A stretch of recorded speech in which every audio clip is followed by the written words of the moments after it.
Shalom and welcome to Jerusalem Studio. Just recently, Israelis going about their usual daily business were once again jolted out of their schedule by a missile alert siren. This threat, launched from afar and expected to arrive in the following minutes, turned out to be yet another ballistic missile launched by the Yemen-based Houthies using Iranian weapons and technology. However, the Israeli public is not overly concerned by these missiles, as most of them are either safely intercepted or fail to cross the 2,000 kilometers from launcher to target. Yet, strategically, it is in fact more than just a nuisance, as the port of Elath is currently on life support because of the Bab-el-Mandeb blockade, and Israel's Air Force and Navy strikes have not been enough to degrade and deter the obstinate Yemenite tribesmen. So if limited action is not enough, while a ceasefire holds between the Houthis and the United States, is high-intensity warfare to eradicate the threat inevitable? Joining us to dissect this question include Brigadier General in Reserve Doron Gavish, who is the commander of the Israeli Air Force Task Force for Air and Missile Defense. It's great to see you, General. Good to be here, Jonathan. It's a pleasure indeed. And also joining us is Colonel in Reserve Reuven Ben Shalom, who is a cross-cultural strategist, as well as a senior fellow at the Institute for Counterterrorism at Reichman University. It's great to see you as well, Colonel. Shalom. And last but not least, our TV7 editor-at-large, Mr. Amir Oren. Amir, Ansar Allah, an Iranian proxy dominated by the Houthi tribe in Yemen, is not just a nuance. You know, everyone is aware and everyone has pointed out the similarities between October of 1973 and of 2023. The Yom Kippur War surprise and then the October 7th surprise. Another similarity is Bab-el-Mandeb, because Israel at the time had its navy send several missile boats around Africa, but they were caught in midstream when the Egyptian navy had a blockade, a quarantine over Bab-el-Mandeb, and therefore Israel had to make some concessions to Egypt in the negotiations. Now, again, while the Israeli Navy has been upgraded because of the gas derricks, because of the danger to Israel's economic waters in the Mediterranean, the threat in the Bab-el-Mandeb, Red Sea, Elath region was neglected. And so almost 2 years since the Houthis started firing at Israel on October the 18th, 2023, Israel up to now has been powerless to do a lot against them.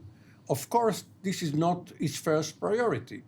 Perhaps once the Gaza war is over, Israel will be able to focus more on this arena. Absolutely. Well, General Gavish, I'd like to start with you since you've been dealing with this issue for quite some time now. And when we're talking about the complexity of the issue, the Houthis naturally have been gaining their armaments from the Iranians. The Iranians have been transiting the dual-use components for those ballistic missiles through various boats, smuggling them mostly to the port city or state of Djibouti, from which they then utilize the various cargo that the United Nations sends to Yemen for the purpose of feeding the humanitarian-stricken country of Yemen, and it seems like this has been quite successful for the Iranians. But we hear that recently, CENTCOM has turned the tide in this context and has started to scrutinize, forcing the United Nations to open those cargo and to really go through every container possible to try and locate those components for the ballistic missiles which it utilizes.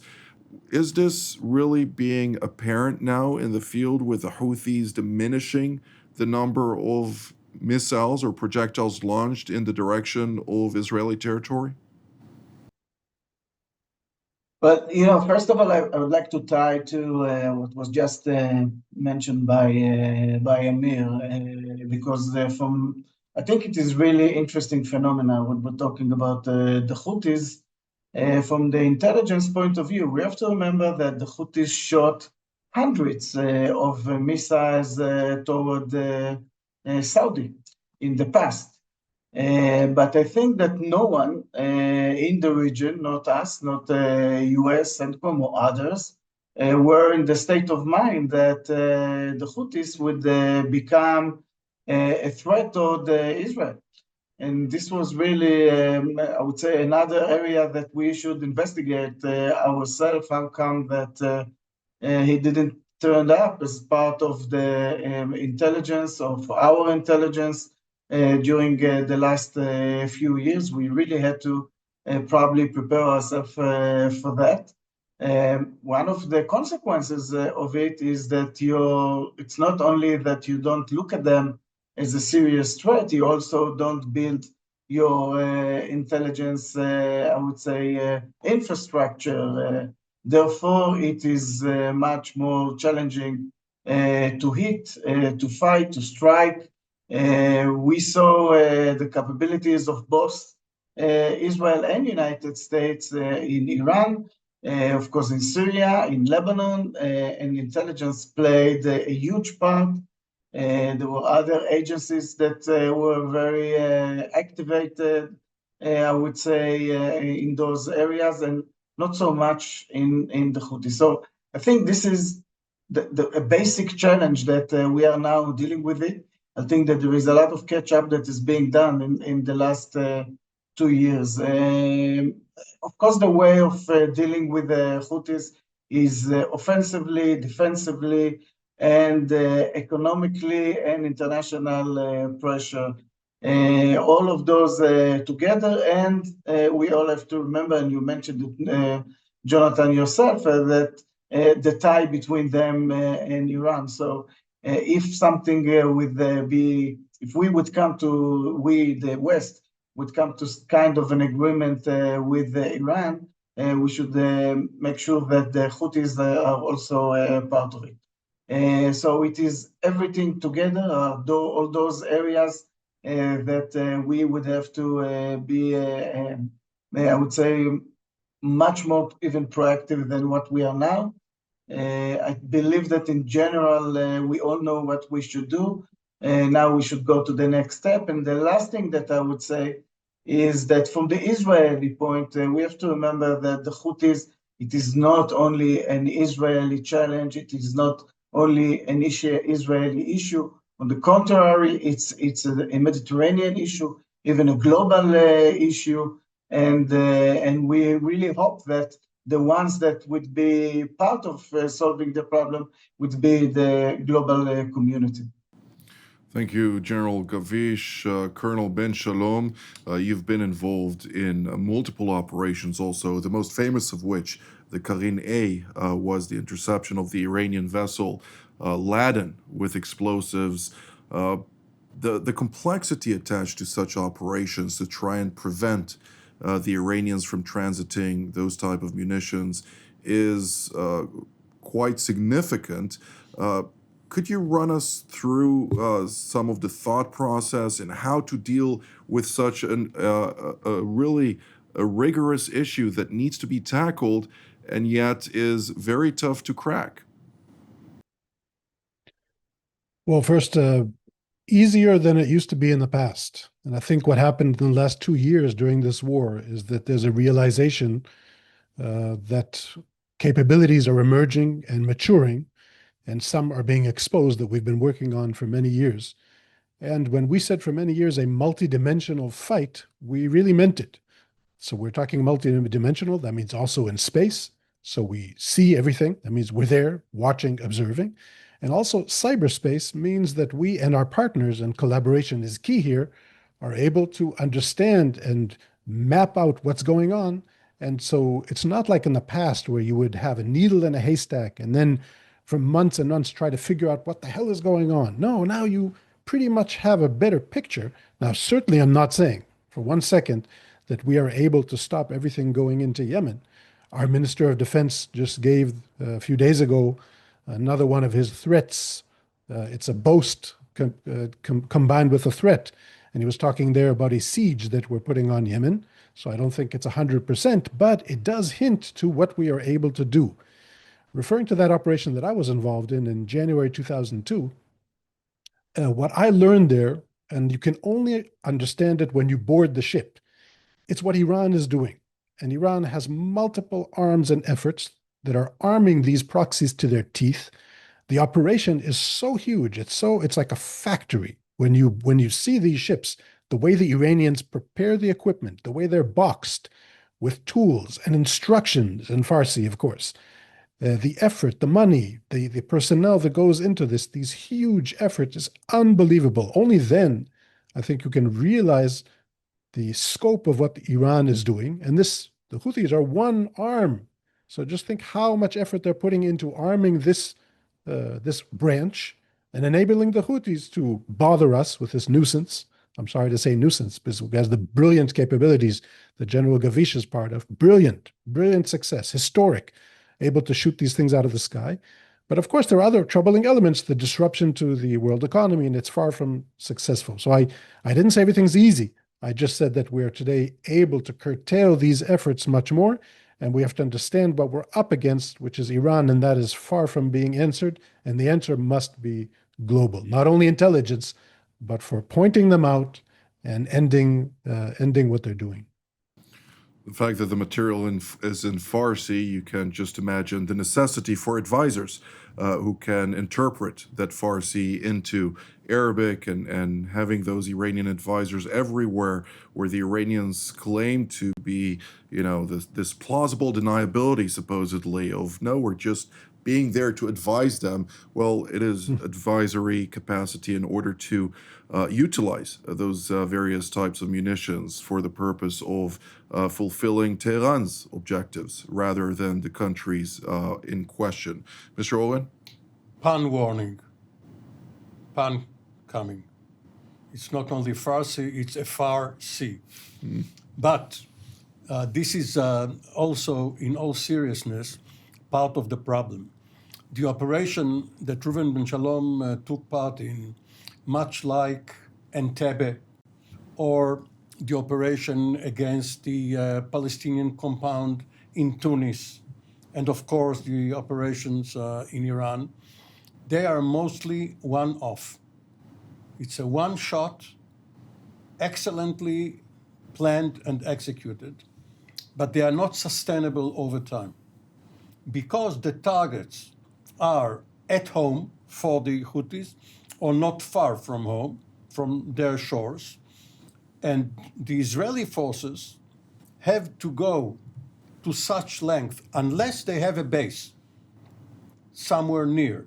This base can be on some shore nearby, or perhaps a sea base. And there were times when Israel managed to do it. But right now, what we see is a lot of effort to go from Israel to Yemen and back. And because Israel is involved to such an extent on other fronts, it is not sustainable. Once the pressure comes down in Gaza and elsewhere, the Houthis would be able to go up the ladder and have a higher priority.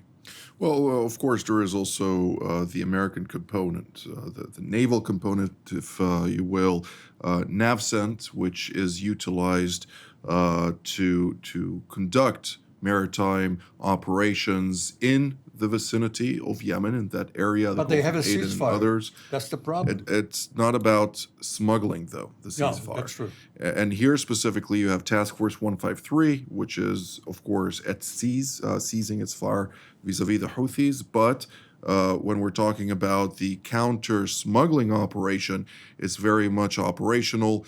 And NAVCENT, utilizing, of course, the Fifth Fleet, is operating against multiple targets on a daily or near daily basis.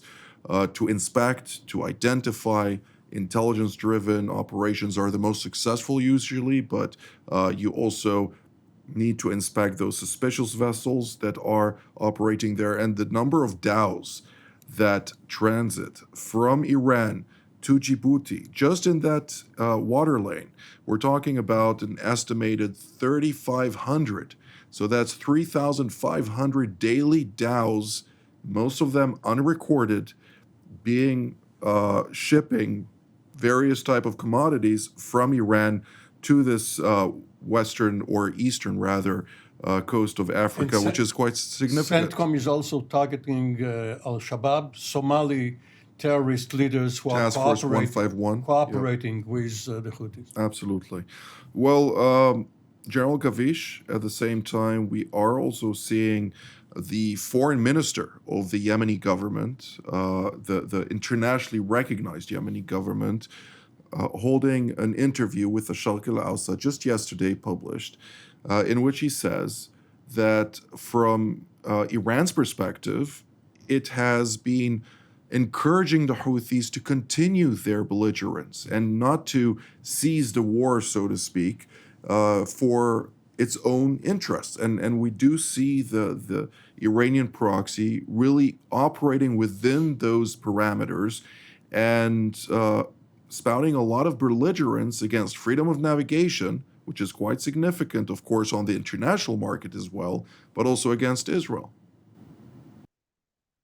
Well, it's interesting, Jonathan. You know why? Because when we're looking at the Iranian and the Houthis that, as we said before, they were not, I would say, on the highest list of the threat in the Middle East for everyone, were the most effective proxy that the Iranian had.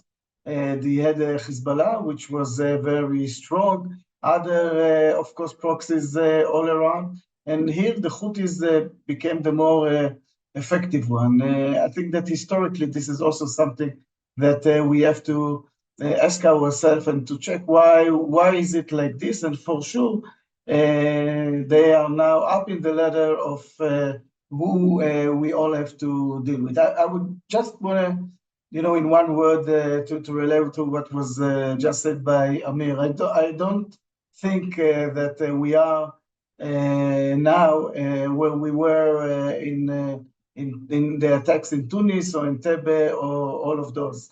We have to remember that Israel was striking for 12 days, almost 24/7 in Iran. So it is not a matter of capability anymore. This is something that could be done. It is sustainable. It's a matter of decision and there are a lot of other reasons why Israel is doing or not doing things in I would say in Yemen with the Houthis. But I think that we are, from an operational point of view, in a completely I would say another sphere of capabilities than if we compare it to the past. Absolutely. Well, Colonel Ben Shalom, I'd like to mention first, also for the sake of our viewers, the Houthis have launched the first attack 10 days after October 7th, meaning on the 17th of October, they have joined the multi-front war against Israel on the instruction of the Islamic Republic of Iran. Since then, they have launched thousands of munitions, not only against Israeli territory, but also against freedom of navigation in the Red Sea, which prior to the 17th of October of 2023, transited roughly a fifth of all seaborne commodities through that strategic strait called Bab-el-Mandeb.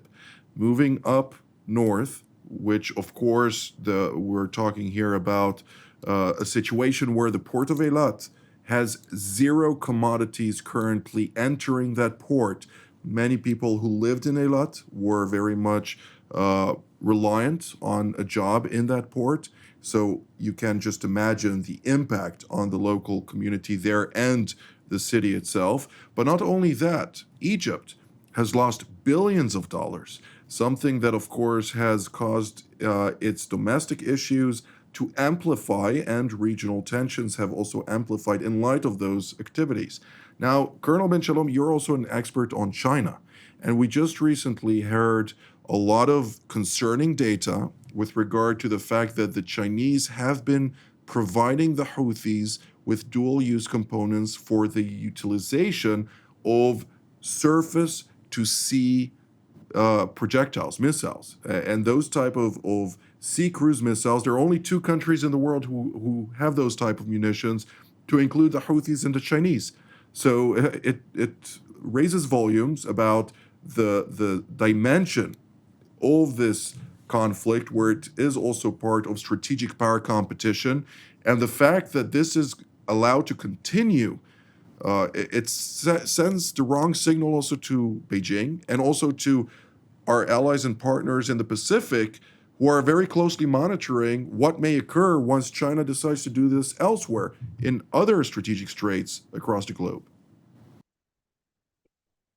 Challenging question, because it also shows, again, going back to what I said before, the dimensions that expanded here. Started on October 7th, what we thought was a local war with Hamas, and broadened to the seven-front war.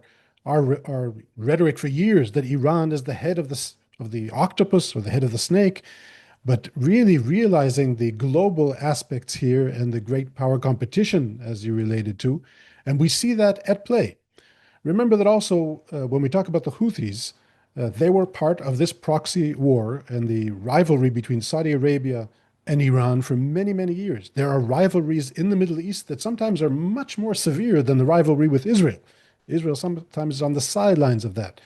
When you talk about the Chinese, I always have a problem with that. Of course, not only because of the sensitive and global aspects of it, and we are only a local country here, and not only because the next conversation with the Chinese defense attaché will be interesting compared to what I say here, but simply understanding here the Chinese interests that go from the business, the calculated, of course, to the strategic, and look at their actions, robust activity, not secret, by the way, very clearly defined goals, global, regional, Africa, see what they're doing, see what they're funding, see how they do it.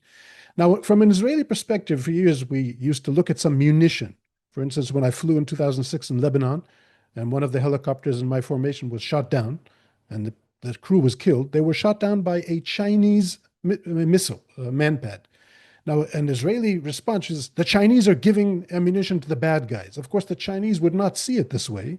Also, the Chinese have their interests. I would even say their financial calculations, things that have to do with trade issues, etc. So it's not easy in a question like this to relate to the issue of the Chinese easily. I do want to relate one more thing about the Houthis. They're first and foremost criminals towards who? Towards the people of Yemen who are suffering. Just think how much they're investing money and all their efforts when their people themselves are suffering. And the last thing I'll say here is that, like we're being blamed for many things that have to do with suffering in Gaza, maybe soon we will be also blamed for starving children in Yemen. And that's not a joke. That could be around the corner. Indeed. Well, the United Nations will undoubtedly take you up on that offer in context of the fact that Hans Grunberg, the UN Secretary General's envoy to Yemen, has already highlighted that Israel should stop its operations in retaliation for Houthi fire, because now the majority of the Yemen's west coast port installations have already been destroyed. Now, of course, he has also called on this Iranian proxy to cease fire, but they do understand that their ask from this Iranian proxy is not as well received as the one that is in a Western democracy, so to speak. So we are running out of time, and Mr. Owen, I'd like still to ask you a point on the Chinese calculus here, since when we're looking at the broad scope of things, if Israel were to approach the Chinese in this context, which I'm sure they wouldn't that go a long way in applying pressure where pressure is due? No, the Chinese are not going to import pressure from a foreign country let alone Israel, and then export it towards one of their clients or prospects. What the Chinese want to do is to expand their maritime presence throughout the world, especially Asia, Africa, the port of Aden, and then Hodeidah. They are important way stations, then the Suez Canal and all of that. They don't care about Israel. Indeed. Well, I can just add that Yemen is not the end. It's not the last chapter, so to speak. When we're talking about Yemen, the Houthis there are continuing to conduct their belligerence at great peril, and the world is watching. The West is acting right now, not overtly necessarily, but it is acting.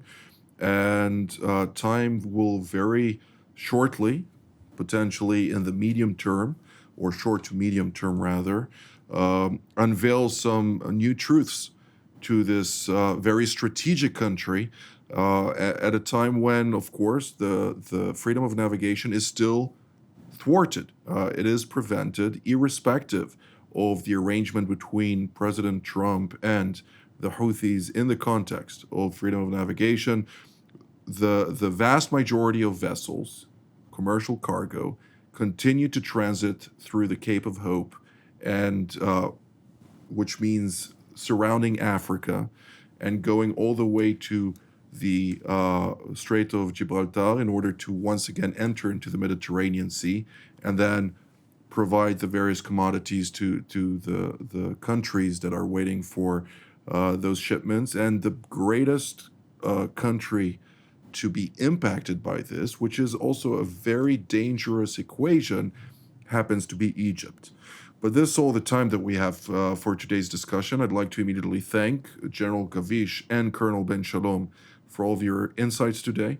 I'd like also to thank my colleague here, TV7's editor-at-large, Mr. Amir Oren, and to thank all of you at home as well. Until our next edition from here in Jerusalem. Shalom.